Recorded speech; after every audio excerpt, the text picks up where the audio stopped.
ओम साई राम। श्री साई सच्चरित्र अध्याय 47 भाग 2 मेंढक और सर्प का दूसरा अंश।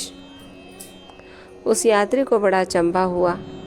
उसकी समझ में न आया कि बाबा के शब्दों को सुनकर सांप ने मेंढक को क्यों छोड़ दिया और वीरभद्रप्पा व चैनवसापा कौन थे।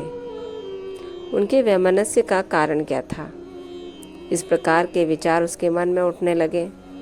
मैं उसके साथ उसी वृक्ष के नीचे लौट आया और धूम्रपान करने के पश्चात इसे उसका रहस्य सुनाने लगा। मेरे निवास स्थान से लगभग 4-5 मील की दूरी पर एक पवित्र स्थान था, जहाँ महादेव का एक मंदिर था। मंदिर अत्यंत जीर्ण शीर्ण स्थिति में था, सो वहाँ के निवासियों ने उसका जीर्णोद्धार करने के हेतु कुछ चंदा इकट्ठा किया। पर्याप्त धन एकत्रित हो गया और वहाँ नित्य पूजन की व्यवस्था कर मंदिर में निर्माण की योजनाएं तैयार की गई। एक धनाढ्य व्यक्ति को कोषाध्यक्ष नियुक्त कर उसको समस्त कार्य की देखभाल का कार्य सौंप दिया गया। उसको कार्य व्यय आदि का यथोचित विवरण रखकर ईमानदारी से सब कार्य करना था। सेठ तो एक उच्च कोटि का कंजूस था। उसने मरम्मत में अत्यंत अल्प राशि व्यय की।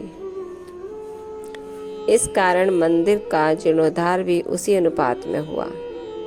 उसने सब राशि व्यय कर दी तथा कुछ अंश स्वयं हड़प लिया और उसने अपनी गांठ से एक पाई भी व्यय ना की। उसकी वाणी अधिक रसीली थी, इसलिए उसने लोगों को किसी प्रकार समझा बुझा लिया और कार्य पूर्ववत ही अधूरा रह गया। लोग फिर संगठित होकर उसके पास जाकर कहने लगे, सेठ साहब, कृपया कार्य शीघ्र पूर्ण कीजिए। आपके प्रयत्न के अभाव में यह कार्य पूर्ण होना कदापि संभव नहीं है।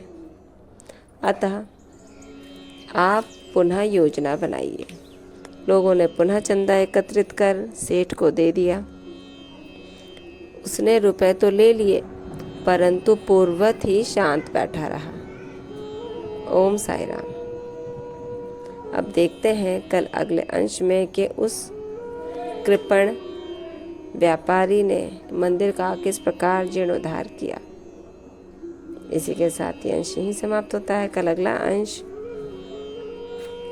सर्प और मेंढक का तीसरा भाग का अध्ययन होगा। तब तक ओम साई राम। बाबा आप सब पर कृपा रखें, आपको आशीर्वाद दें और कष्टों से दूर रखें। ओम साई राम।